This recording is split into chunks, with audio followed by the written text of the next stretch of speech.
Hello students. In the last lecture we studied what is nucleotide and their structures and their combinations. And in that, when there is only sugar and base, when only sugar and base like this, then that is known as the nucleoside. But when there are sugar, base and phosphate, that is all three components are there, then that is known as nucleotides. That is known as nucleotides. One example we had seen, that is of adenine monophosphate. Only one phosphate group is attached over here. So this is monophosphate. And adenine we represent A for this adenine base. Okay. And this is our sugar. So this is sugar, this is base, this is phosphate. So when they arrange in this form, phosphate, sugar and then base, then it becomes nucleotide. Okay. And this is known as adenine monophosphate ribose nucleotide. This is, and when only these two, then this is adenine ribonucleoside, and this is adenine monophosphate ribonucleotide, and short form is AMP. Short form is AMP. Okay. Then we studied one more nucleotide, that is DCMP. Well, sugar here we use is the D2-deoxyribose. Means what? At this position, at the second position, this position, second position, there is no OH. There is no OH. So this is 2-deoxy. Then here we use base cytosine. When they connected to each other, it becomes cytosine, deoxyribose, nucleoside. Okay, this is nucleoside. Only two. When again phosphate group over here, then 1, 2, 3, three components, then this become nucleotide. This is nucleotide, and this is known as cytosine monophosphate deoxyribonucleotide. D stands here, D stands for deoxyribo, C stands for cytosine, M stands for mono, and P stands for phosphate. Okay, this is one nucleotide formation, that is AMP or DCMP. These are the examples. But in a nucleic acid, there are polynucleotides are present. Polynucleotide. Okay, and how they are going to form? Means in nucleic acids are nothing but DNA and RNA. DNA and RNA. So in both DNA and RNA, polymers of nucleotides are present. Polymers of nucleotides are present. How they formed? They formed by joining the 3-OH group of one nucleotide with 5-phosphate of another nucleotide. 5-phosphate of another nucleotide. Okay. So what is the meaning of 3-OH and 5-phosphate? We are going to see it. And one end having free phosphate group of 5- position is called 5-end, while other end is 3-end and has free OH group at 3- position, that is the 3-end. Okay, what is this? We are going to see this. See now. Here it is. This is DCMP. Okay, deoxycytosine monophosphate, and this is deoxyadenine monophosphate. We took now the two different nucleotides. Okay, how we prepare DCMP? Same way we can prepare DAMP. Okay, in the previously we prepared here AMP. We prepared here AMP. Now this is DAMP. See the difference in between AMP and DAMP. What is the difference? Here at the second position there is OH, but here at the second position no OH. Okay, and that's why this is deoxyribose. This is deoxyribose. No OH over here. Here it is OH. So this is, here it is not written D, but it is not OH over here at the second position. So here it is D.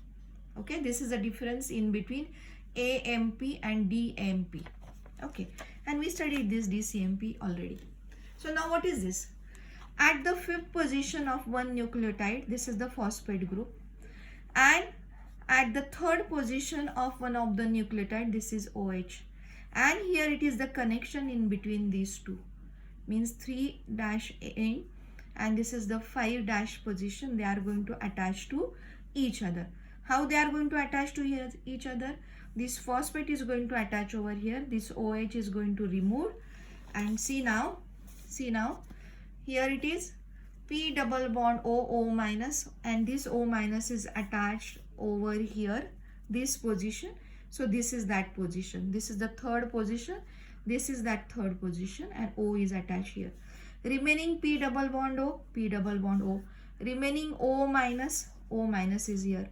This OCH2, this is OCH2 bond, and now this is our deoxyribose with this adenine, deoxyribose with this adenine. In this way, these two nucleotides link to each other at 5' and 3' position, 5' and 3' position.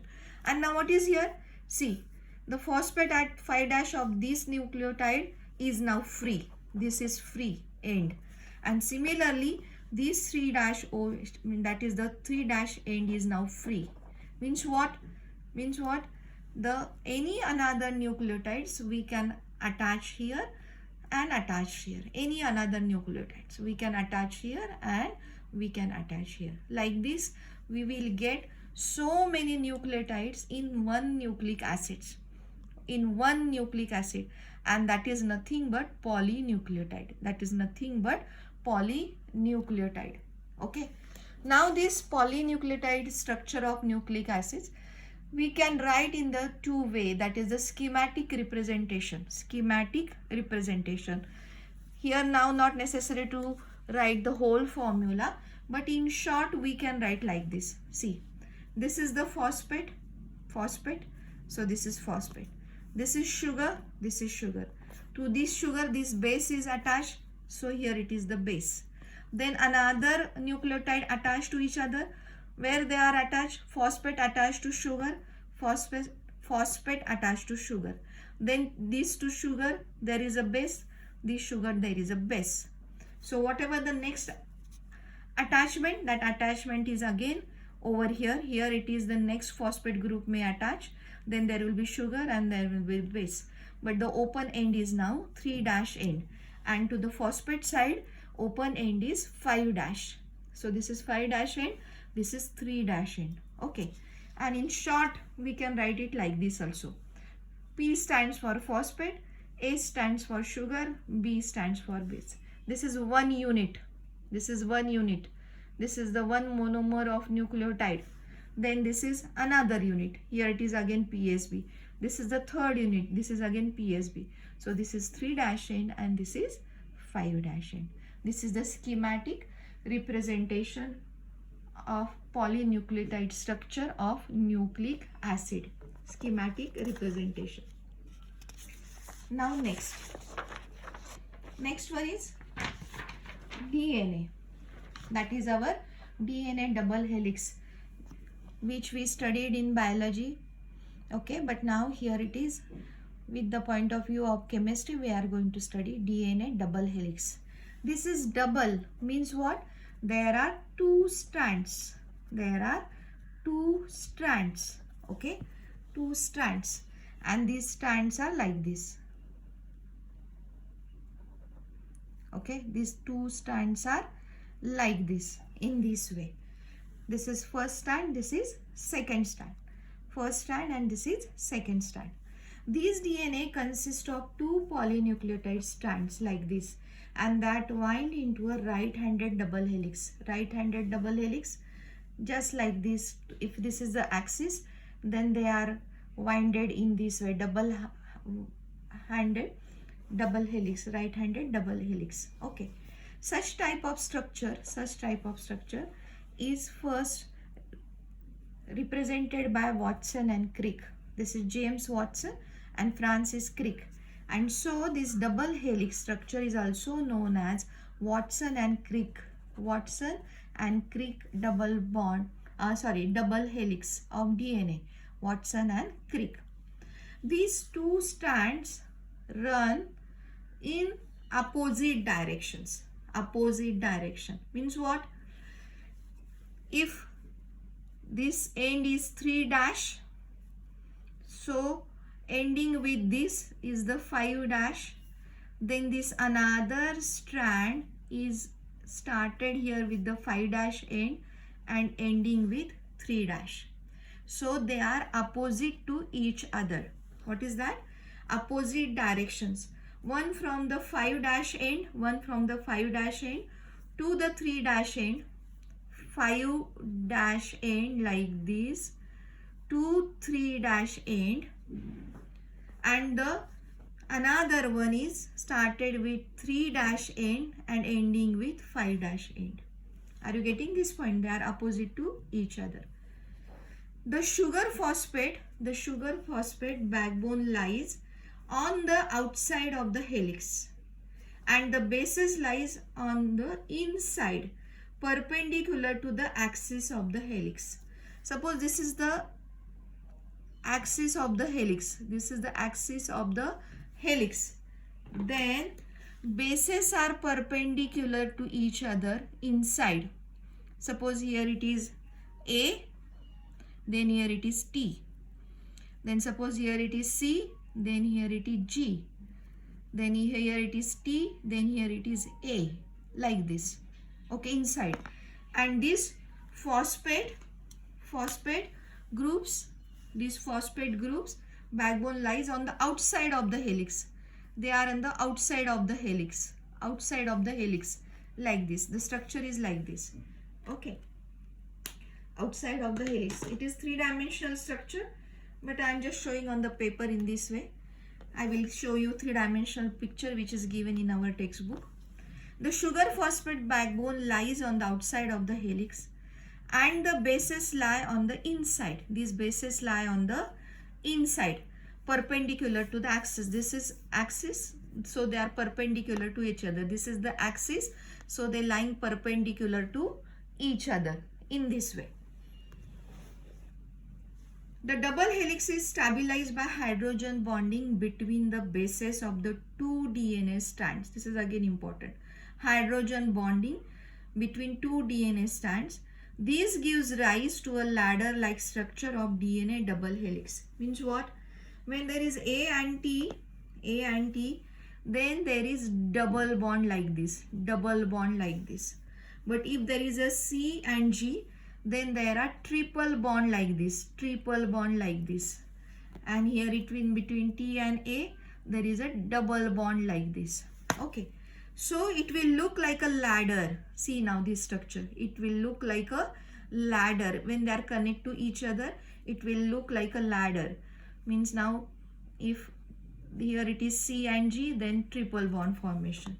If A and T, then there is double bond formation. In this way, it form a ladder. It looks like a ladder. Okay. And that's why we say like gives rise to ladder-like structure. Okay.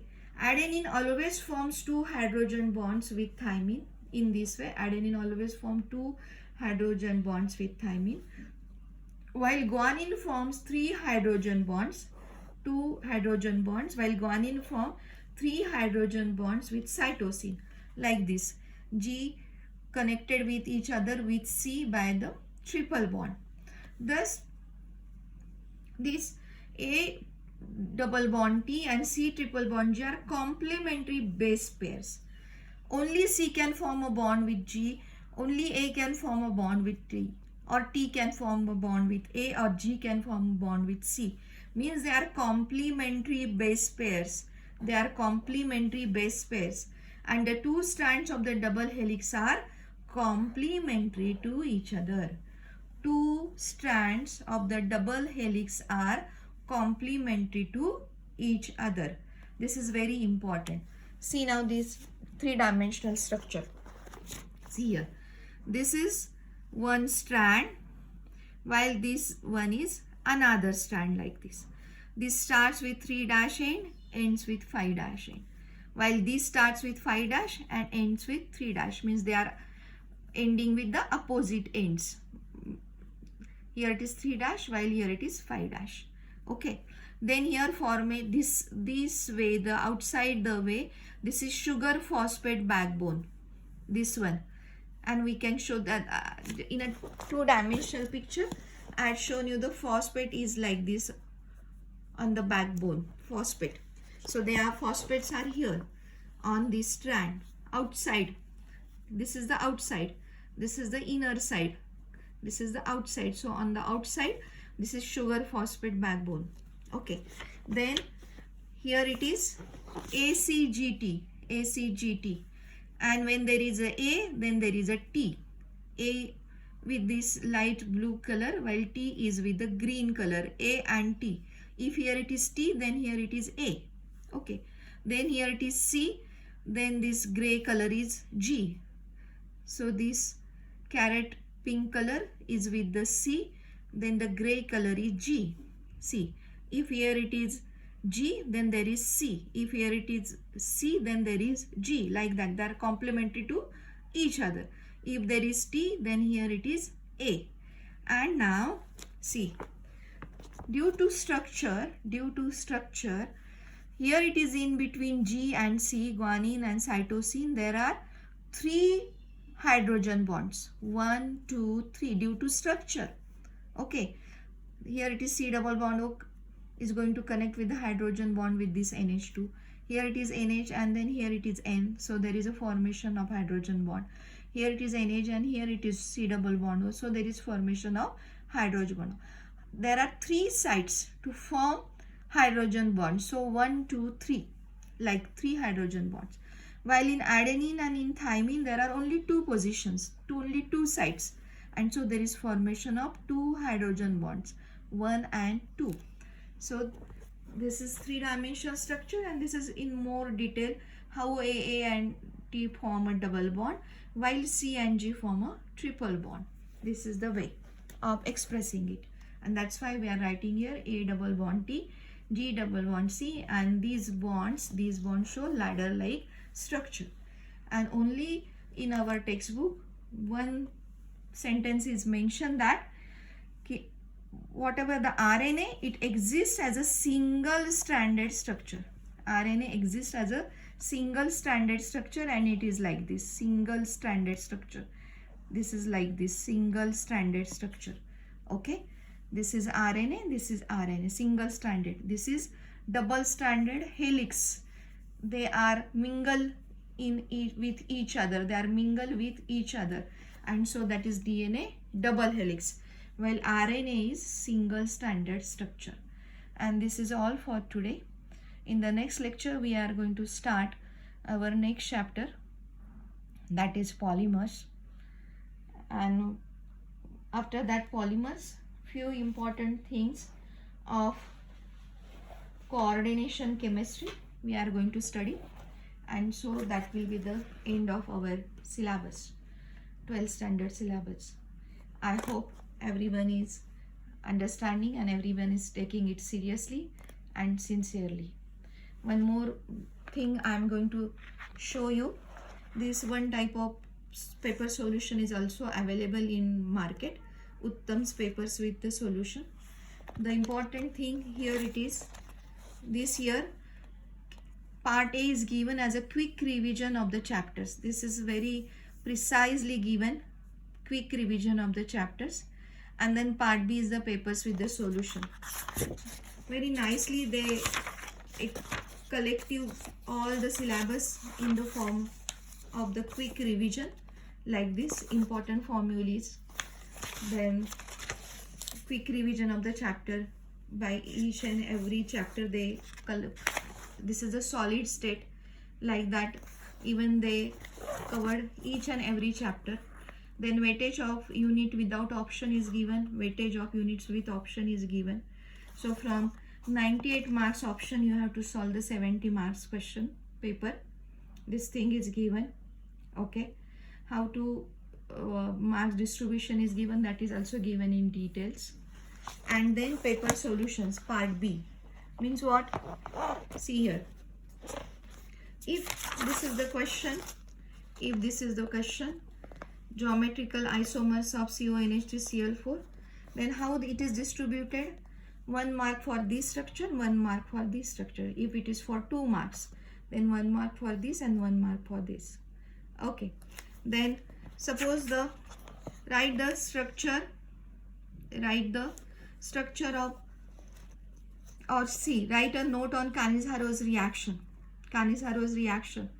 Then 1 mark for its definition, then half mark for its definition, half mark for these words, self redox reaction, these words which they highlighted over here.